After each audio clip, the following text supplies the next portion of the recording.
Welcome to my channel Final Verdict.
I understand my constitutional obligations pursuant to the 6th and 14th Amendments of the United States Constitution, the corresponding sections of the Georgia Constitution. I'm required to make a full and complete statement to the court. For the record, and if God forbid this goes up on appeal for the appellate courts or another tribunal, commission, or administrative body, I was told based upon information and belief that when we arrived at 8:30, 9 o'clock today, we did not come into your courtroom until almost 11:30. And what I found out just recently, this is not waived, is that supposedly in chambers, this honorable court reporter at times, honorable court at times, district attorney or district attorneys from the DA's office, as well as investigators, sheriff deputies, Mr. Copeland and his counsel met together. None of the defense team, to my knowledge, was aware that this was going on. It was told, based upon information belief, that it was told to the district attorneys that Mr. Copeland intended to plead the Fifth Amendment. Then I was told, based upon information belief, that Adrian Love, the lawyer for Mr. Copeland and this court, were together, and Ms. Love made representations that John Melnick supposedly spoke with some attorneys for the accused and wrote an email to Ms. Love, to Adrian Love, stating that Mr. Melnick does not represent the witness, and that Mr. Melnick wrote an email saying F you, and then somehow that email was CC'd to me. That never... Mr. Joe, can I interrupt you just a second? I'm kind of disturbed because that's ex parte. All that was an ex parte conversation. How did you find out about any of that? Well, I'm disturbed too. And the reason I'm asking you a question. How did you find out about it? I'm going to answer you the question. Okay. Scuttle, if you look at SCUDDER versus State, which is 298 Georgia, 438, it's Division 2, 782 Southeast 2D 638, 2016. Our highest court says when a court meets, because Mr. Copeland comes in, meets with the court supposedly made statements, which I assume is somewhat accurate based upon what you just said. We're entitled, Mr. Williams and every other person wrongly charged here is entitled under the Georgia Constitution to be present. That's a critical stage. It's just like when you meet with me, and you and Mr. Adams meet with me, and others have met with me. It's those are ex parte for a lot of different other reasons, but I will certainly note that for purposes of the record. Well, I'm going forward. What I was told was that Mr. Copeland said, And you haven't answered my question yet. I'm not going to answer that question. You're not? No, I will not answer that question. Why will you not answer that question? Because I want to make sure that what I say is accurate, and I'm not trying to get No. anybody else. I'm asking you, how did you get this I'm information? not telling the court. What I'm saying is based upon information. Okay, well, listen, if you don't tell me how you got this information, then you and I are going to have some problems. We can have I have problems right now. Okay, I know. Look, I don't want to know about your problems. Okay, at this point in time, all I'm asking you at this point in time is, how did you come upon this information? Look, if the case gets reviewed, the record's going to be available for our appellate court and for whatever reason. But it's disturbing that how somehow you have surreptitiously gotten information in regards to the court's private ex parte conversation with a party. I mean, a witness who was sworn in Friday. The court's telling, this is what I was told. If this is not true, not true. This court handed Mr. Copeland. Tell me how you got the information. Listen, whatever you want to do. Tell me how you got the information, then we can go ahead and go forward. I'm not going to say that. What I'm going to say is this. I was told, and I hope this concerns the court. It concerns me that you have proprietary information. Why is it proprietary? Or information that you should not be having that was ex parte. Why? With a party. Why? State of Georgia. How about the witness? How about Mr. Copeland, who supposedly announced he's not testifying and he'll sit for 2 years, and then supposedly this honorable court, or excuse me, let me rephrase that. This court supposedly said, I can hold you until the end of this trial. Ms. Hilton supposedly said, actually, all of the defendants and then all 26 people are disposed of. If that's true, what this is coercion, witness intimidation, ex parte communications that we have a constitutional right to be present for. So I understand that you're upset towards me, but I don't know what I did. Mr. Steele, I still want to know, how did you come upon this information? Who told you? What I want to know is, why wasn't I there? Why, sir, I'm going to hold you in contempt if you don't tell me who tell me who this information was from. I don't want want to be held in contempt. Well, I'm not answering that question. That's attorney-client privilege information. I am not attorney-client privilege. Unless you were in my chambers, that's the only way you can figure out. I tell you what, I'm going to give you 5 minutes. If you don't tell me who if you don't tell me who it is, I'm going to put you. I'm going to put you in contempt because that is not attorney-client privilege. Attorney work product privilege. I am not. How did you get that information supposedly from my chambers? Did somebody tell you? I'm not. You should have told me. You got 5 minutes. Well, I don't need it. I want to continue. You got 5 minutes? This is what I was told. Mr. Copeland made statements.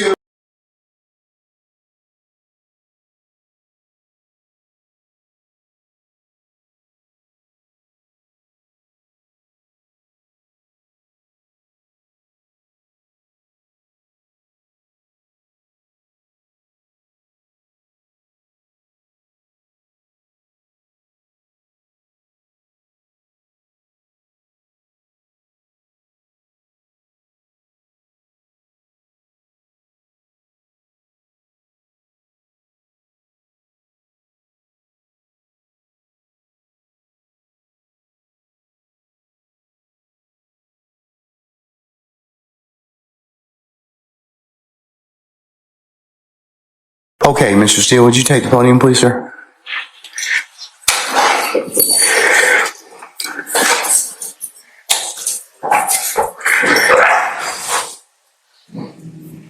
All right.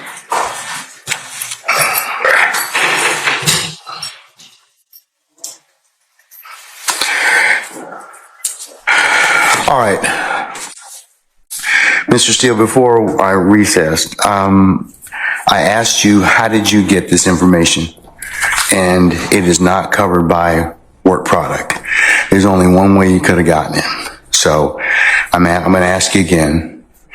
And I respect that. And it gives me no joy, but as you know, Georgia Rule of Professional Conduct, please check me. Rule 1.6, comment 5 reads, and this is what I have. 1.6. I know what the rule says, but here's the thing. Well, let me just. But Interrupt you. You need to please tell me who you got it from. I'm not asking you sum and substance of anything as of yet, okay? But I need you to tell me how you got the information. If you don't tell me how you got the information, I'm going to hold you in contempt. I understand. I don't want to be held in contempt. And I don't want to hold you in contempt, but this is so sacrosanct to have a conversation in my chambers parroted to you and others. It is that serious. Yeah. And that's why I raise it. It is that serious that we should have been there and it shouldn't have happened. Sir, that's a whole separate issue. And that's why ex parte conversations are recorded. Why would it be ex parte? You're acting like it's ex parte under seal. It's ex parte. It's ex parte because that's what the state asked me to do. It's just like when you asked me for an ex parte conversation. I've never asked this honorable court or any court to meet with me and a witness.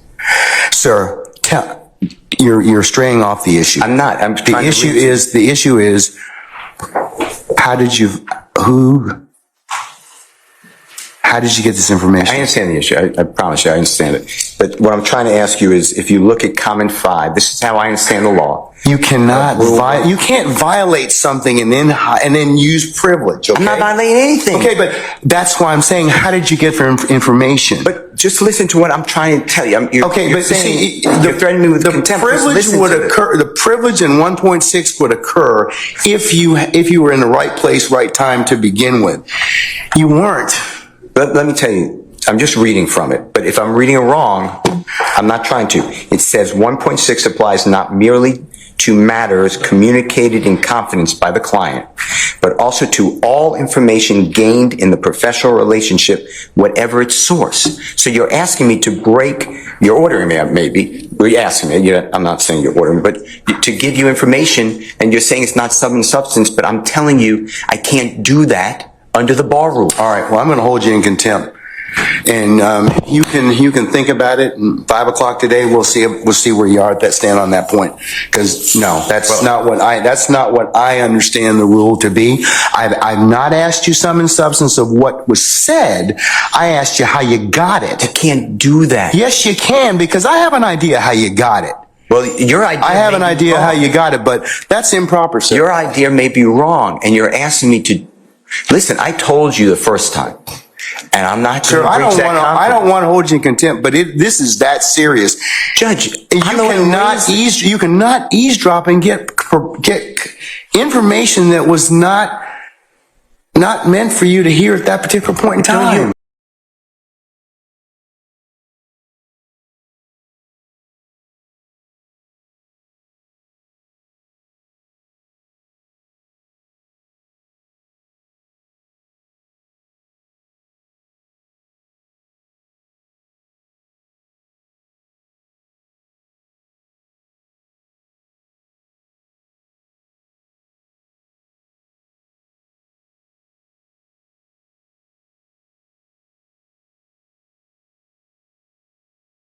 Listen, I'll do whatever you want to 5 o'clock or thereafter. But what I'm trying to tell you is, Your Honor, this is so serious to me. We need a hearing, and I'm moving for a mistrial. It is my understanding, based upon information belief, from whom? Part of it.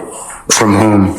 Well, I'd like to get the substance first, and then we can. Okay, well, then you'll be in custody until then, because you need to tell me how you got the information. I'm not asking you what was said. You've already kind of given us some snippets of what you said. That tells me that somebody parroted that information to you. So, but you're assuming something, because I told you already. Well, then, other than if you were sitting, unless you were sitting in there with a recorder, or Miss Love, or Miss Hilton, or one of the deputies gave you that information, or Miss Weaver shot you a rough copy of the transcript, there's only one other person that's left.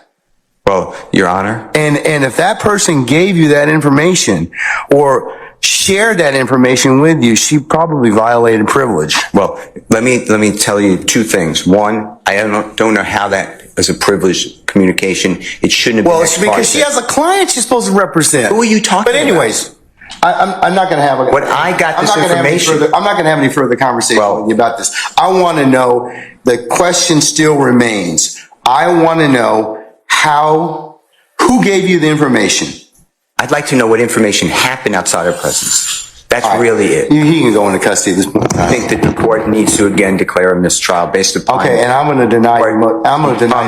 I'm going to deny your motion. I understand that you spoke with a witness outside of our presence. And whenever, yes, I had an ex parte conversation, which is appropriate. And you influenced the witness based on information belief, and I'd like to have that all on the record. All right. I mean, I don't know why that's so hard to do. If nothing happened bad, that's fine. But you're acting like, tell me who it is and don't talk about the substance. Why can't we have an issue that was outside of presence? It should not have been. Because you got some information that you shouldn't have gotten. Why? Well, that's for another day. But why? Okay, why that's for another day. In the first place, I didn't know about this stuff. That's for another day. So I raised it as soon as we found out about it. Well, I gave you the case I'm relying on. I assume you read it. If you didn't read it, you should read it. It's a material part, a critical part of the case. When a judge speaks with a witness outside the presence of the accused, the court has said it's right there in Division 2. That is a material or critical part of the case, and it's an automatic reversal. Mr. Steele. But you're acting like it's Mr. Steele, that is not that is not the case when somebody discloses information in a ex parte conversation that one of the parties lawfully asked me to hold. You're not supposed to have communication with a witness who's been sworn. You know that I'm not telling you. I'm just saying if you read I'm assuming you read it. That's what it says.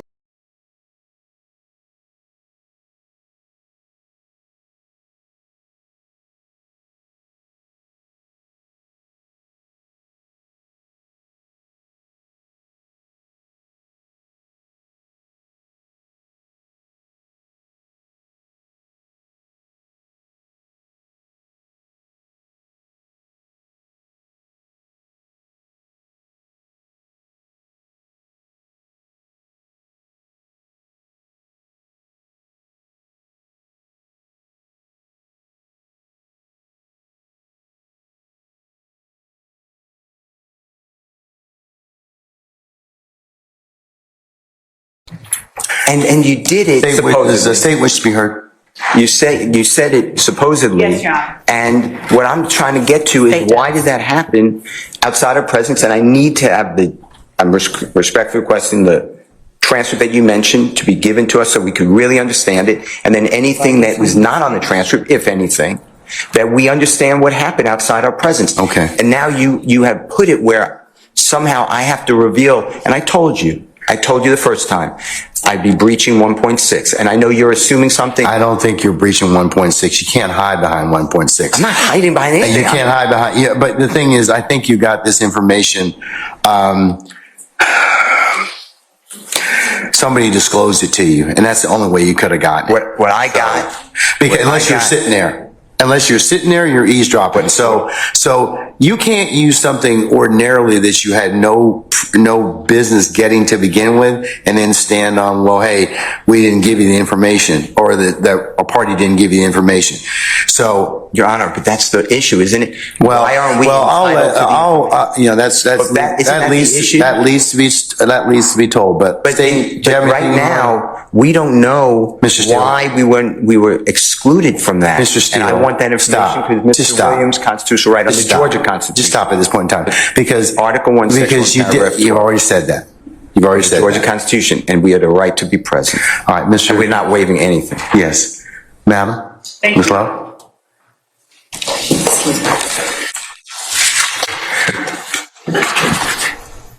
And Your Honor, excuse me. And I know I said this previously. Yes, sir. But we are not accepting any proffer from Ms. Love. Okay, excuse me. Okay. All right. To the court. The court has inquired. We have no way of knowing what it is or who it was that disclosed information that was contained within an ex parte conversation. Not only was there an ex parte communication that we requested as a state to be on record with the court, but there was communication made, I believe, to a person and his lawyer. I don't know that the reason that counsel took the podium was to address that particular issue so much as it was to try and assert an inaccurate, what he calls fact, and put it out there in the open as if it were true. But we certainly have the right to request ex parte communications. That's why we ask that the court reporter be present. This is a matter that the defendants did not have a right to be a part of, as this was a matter regarding a civil contempt that the court imposed upon a person for not obeying the court's directive.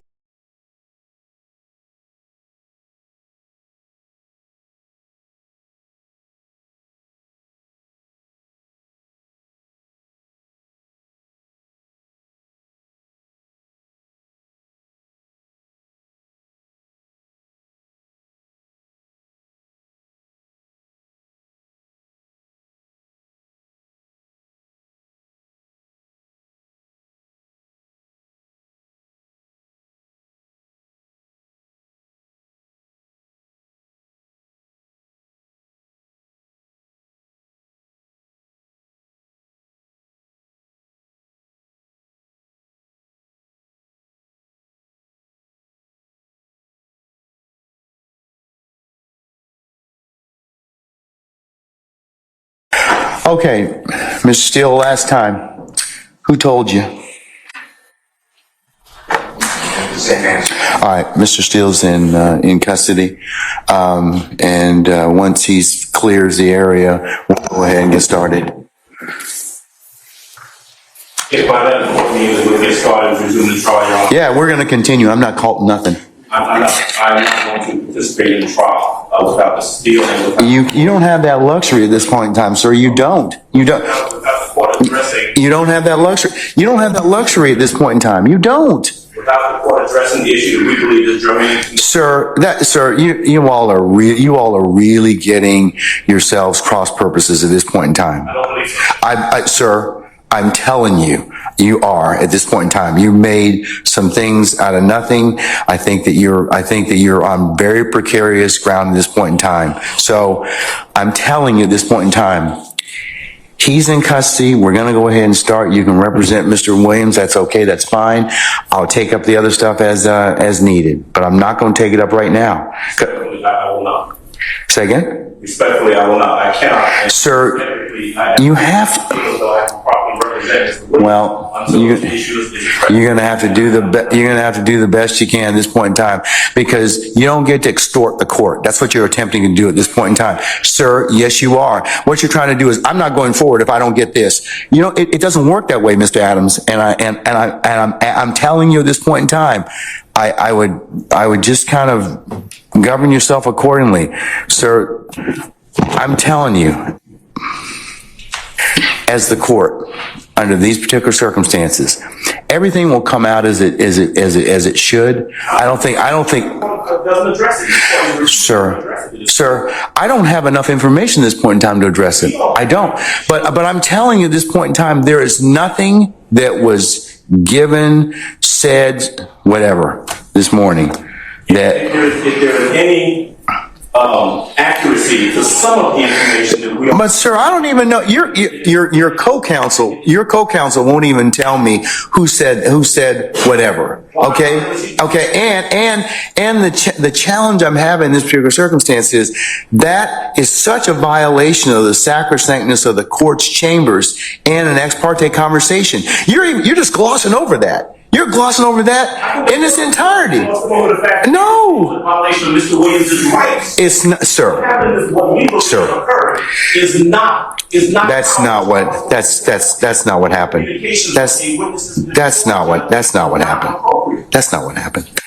what happened. I'm just telling you, that's not what happened. Judge, respectfully, we are not obligated to simply accept that there's been no violation. We believe that there has been. And the only Okay, well then you've made your, no, we're not doing that at this point in time. So you'll have a choice to make. All right, take Mr. Steele into custody, please. Mr. Williams does not wish to go forward without me being here. You are removing me against his will, my will. You're taking away his right to counsel. And you're conducting material parts of this trial without me present, and I can't learn about it by watching online. So for that reason, additionally, I ask for a mistrial. And I assume you deny, but I'd like you to deny our motions for mistrial. You denied the other people. I've denied your motion, but I'll certainly take that under advisement, sir.